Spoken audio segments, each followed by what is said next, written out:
मध्य प्रदेश में 28 विधानसभा सीटों पर चुनाव आज है। मतदान शुरू हो चुका है और ऐसे में जनता क्या सोचती है ये 10 तारीख को पता चलेगा। लेकिन मध्य प्रदेश के मुख्यमंत्री शिवराज सिंह चौहान जी क्या सोचते हैं, हमारे साथ हैं इंडिया टीवी पर एक्सक्लूसिव शिवराज सिंह चौहान जी। सर, जनता का मिजाज, आपने 80 से ज्यादा रैलियां की, रोड शो किए, मिजाज क्या लगता है जनता का? भारतीय जनता पार्टी के साथ है। 1.25 साल का कुशासन देखा है, सत्यानाशी राज देखा है, विकास को ठप होते हुए देखा है, योजनाओं को बंद होते हुए देखा है।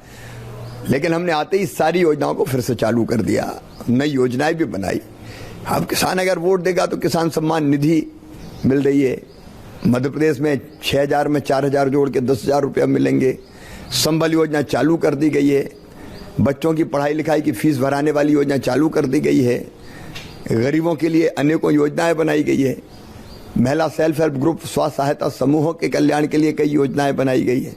कांग्रेस के जमाने में तो सब ठप हो गया था और इसलिए दूध का जला छाछ को भी फूंक फूंक के पीता है। लोग जानते हैं कि 1.25 साल में जिनने जन कल्याण की योजनाओं को बंद कर दिया, विकास ठप कर दिया, भ्रष्टाचार की अति कर दी, उनको नहीं, भारतीय जनता पार्टी को वोट दें। जनता के लिए आप क्या कहना चाहते हैं? जनता से मेरी प्रार्थना है सभी बहनों और भाइयों से, लोकतंत्र आपके वोट से ही मजबूत होता है।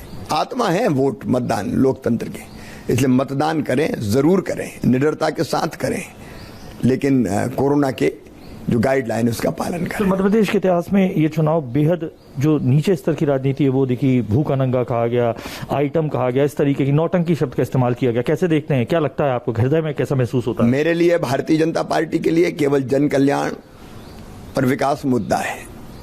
जब हम उनसे ये पूछते थे कि आपने हमारी योजनाएं बंद क्यों की, आपने कर्जा माफ क्यों नहीं किया, आपने किसान सम्मान निधि की सूची क्यों नहीं भेजी, आपने प्रधानमंत्री आवास योजना के मकान गरीबों को क्यों नहीं दिए, आपने फसल बीमा योजना की राशि क्यों नहीं दी, आपने राहत की राशि किसानों में क्यों नहीं बांटी, आपने गरीबों की संबल क्यों बंद कर दी, हम ये पूछते हैं तो वो हमें गाली देते हैं। कभी नालायक, कभी कमीना, कभी नंगे भूखे, कभी घुटना टेक। अब ये शालीनता हमने मध्य प्रदेश में ऐसी कभी तार तार होते नहीं देखी। मन में पीड़ा जरूर हुई, लेकिन अब जनता के सेवक को क्या फर्क पड़ता है, मान और अपमान हमारा कुछ होता नहीं है। अपना तो जो कुछ है वो जनता के लिए। जी सर, एक बड़ा सवाल ये भी उठ के आता है, ग्वालियर चंबल संभाग की 16 सीटें थी, कांग्रेस ने जीती थी पिछली बार, सिंधिया जी भी कहते रहे, तो इस बार जो है फर्क क्या दिखाई देगा सर? भारतीय जनता पार्टी जीतेगी एक तरफा जीत, जनता का लाड़ प्यार आशीर्वाद। अब सिंधिया जी जैसे लोकप्रिय नेता भी हमारे साथ हैं, भाजपा के नेता हैं, तो हम सब लोग मिलकर चुनाव लड़ रहे हैं।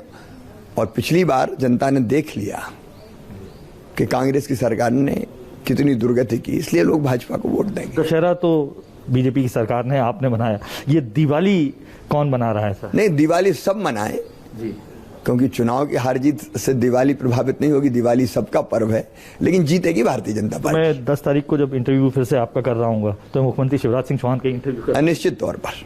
तो ये थे हमारे साथ मध्य प्रदेश के मुख्यमंत्री शिवराज सिंह चौहान, जो जीत के प्रति बेहद आश्वस्त हैं। जो उनके घोषणे, वादा और इरादे थे वो उन्होंने पूरे किए हैं। ऐसे में उन्हें विश्वास है जनता उनके पक्ष में वोट देने जा रही है और बीजेपी एक बार फिर अपनी जीत का परचम इस चुनाव में निभाने जा रही है। कैमरा पर्सन प्रदीप त्रिवेदी के साथ अनुराग अमिताभ, इंडिया टीवी, भोपाल।